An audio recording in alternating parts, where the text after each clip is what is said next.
DS Diving Service here.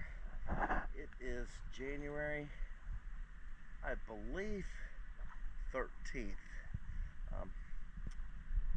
However, it is Monday, so we can adjust the date from there. For the vessel just right. David already cleaned it. I came back and swam it to do the survey of it, but the visibility is so poor you're not going to see anything, so I decided to do that from up here. We did replace a diver's plate zinc.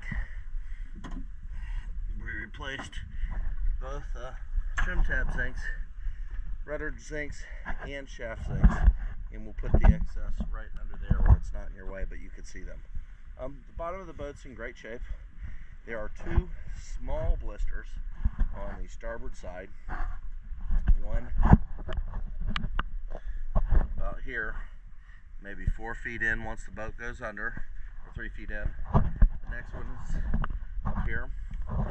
They are not concerning to me as they're very small, very typical of these boats. They weren't big puffy blisters. The shafts are in good shape. There is no wiggle from the cutlass bearing. The struts holding the shafts are in good shape, and all 10 bolt heads, 5 on each side of the strut, are nice and rounded, not showing any signs of corrosion.